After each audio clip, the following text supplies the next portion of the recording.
আপনার Facebook ID search দিলে খুঁজে পাচ্ছেন না, অন্য কারো ফোন থেকে যখন আপনার ফেসবুক আইডিটিকে সার্চ দেন তখন আইডিটি খুঁজে পাওয়া যায় না। তো এই সমস্যাটির আমরা খুব সহজেই সমাধান করব।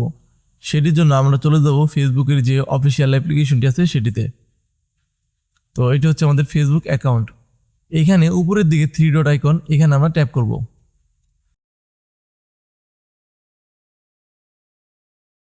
এবার নিচের দিকে সেটিং এন্ড প্রাইভেসি, এখানে ট্যাপ করব। এখানে সেটিংসে ট্যাপ করব। এখানে চলে যাব অ্যাকাউন্ট সেন্টারে।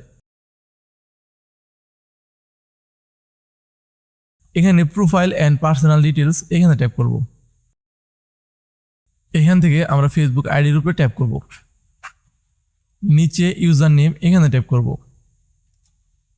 এখানে আমরা একটি ইউজার নেম দিয়ে দিব, তবে ইউজার নেম দেওয়ার সময় কোনো স্পেস দেওয়া যাবে না, একটানে ফুল নামটা লিখবেন, অর্থাৎ যেটাই লিখতে চান একটানে লিখবেন।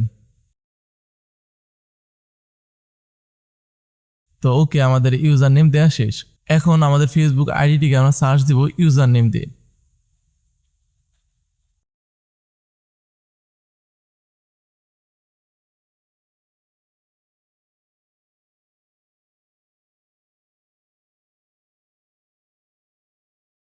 দেখতে পাচ্ছেন ইউজার নেম দিয়ে সার্চ দেওয়ার সাথে সাথে কিন্তু আমাদের ফেসবুক আইডি সবার প্রথমে চলে আসছে। তো এটা কিন্তু আমাদের প্রোফাইলের নাম না, আমাদের প্রোফাইলের নামের সাথে মিল রেখে জাস্ট আমি শুধু 2টা সংখ্যা বাড়িয়ে আমরা একটা ইউজার নেম তৈরি করলাম। এখন এই ইউজার নেম দিয়ে সার্চ দিলে সবার প্রথমে কিন্তু আমাদের আইডিটাই চলে আসবে। তো এইভাবে খুব সহজে আপনার ফেসবুক অ্যাকাউন্টের ইউজার নেম সেট করে সেটি দিয়ে সার্চ করলে কিন্তু আপনার ফেসবুক অ্যাকাউন্ট সবার প্রথমে চলে আসবে। তো আজকে এই পর্যন্তই, সকলে ভালো থাকবেন।